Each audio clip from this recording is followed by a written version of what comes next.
اس میں کوئی شک نہیں ہے، مگر حدیث کے بغیر قرآن بھی سمجھ نہیں آئے۔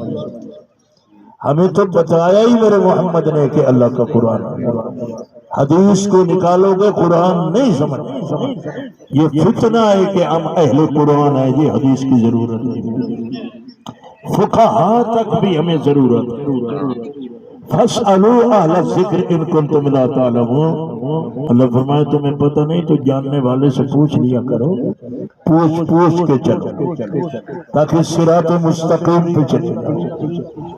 اصل یہ بات بھی ہے کہ تم نے مجھے دیکھا بھی مولوی ایسے ہوتے ہیں، میرے شیخ فرمایا کرتے تھے ہم تو ناقل ہیں، عالم تو امام مالک تھا جو مدینہ میں حدیث پڑھا رہا۔ ہمارے شیخ سید حسین احمد مدنی رحمت اللہ علیہ 18 سال روضہ رسول پہ حدیث پڑھائی، 18 سال۔ کیا عظمت والے لوگ ہیں۔ ہمارے بنی صغیر کے اندر بھی بہت سارے علماء، یہ علماء اولیاء تھے۔ ہم تو برکت ہے یہ ولی ہے یہ مولوی ہے، اگر مولوی بن جائے تو یہ ولی ہے۔ خواجہ نظام الدین اولیاء رحمت اللہ علیہ سلطان الہند، بہت بڑے خطیب اور عظیم آدمی جن کا مزار ہندوستان میں ہے۔ یہ حضرت باب الدین زکریا رحمت اللہ علیہ، بابا فرید بخش رحمت اللہ علیہ، یہ ایک زمان۔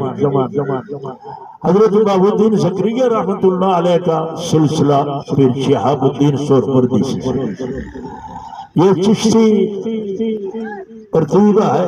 خواجہ نظام الدین اولیاء رحمت اللہ علیہ، اچھا اسی دور میں حافظ جمال لکھا ہے کہ حافظ جمال رحمت اللہ علیہ کچھ محافل کے اندر حضرت باب الدین زکریا رحمت اللہ علیہ اکٹھے ہوئے، اچھی ادا لگی تو حضرت باب الدین زکریا رحمت اللہ علیہ نے مانگ لیا کہ بابا فرید سے کہ یہ جمال مجھے دے دو، خلیفہ ہے۔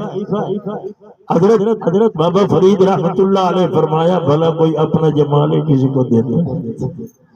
کیا عظمت والے لوگ ہیں، مرشد کو کتنا اعتماد ہے، اور اس فقیر کو۔ اس کی لمبی باتیں ہیں، درمیان میں کچھ آئی باتیں، بابا فرید نے اجازت لی ادھر آئے، پر کچھ ناراضگی کی باتیں۔ قابل آدمی کو کبھی استاد بھی جدا نہیں ہونے دیتا۔ حضرت خواجہ نظام الدین اولیاء رحمت اللہ علیہ بہت بڑے عالم خطیب حضرت بابا فرید گنج شکر رحمت اللہ علیہ کی خدمت میں آئے تو حضرت بابا فرید رحمت اللہ علیہ نے نگاہ ولایت اٹھائی اور مسکرا کے فرمایا مولانا جنگل میں کیسے آ گئے؟ بھئی تسی ادھر کی میں آ گئے، جنگل میں کیسے آ گئے؟ تو حضرت خواجہ نظام الدین کے آنسو آ گئے، قدم پکڑ کے کہتا ہے حضرت علم تو پڑھ لیا ہے، انسان بننے آیا ہوں۔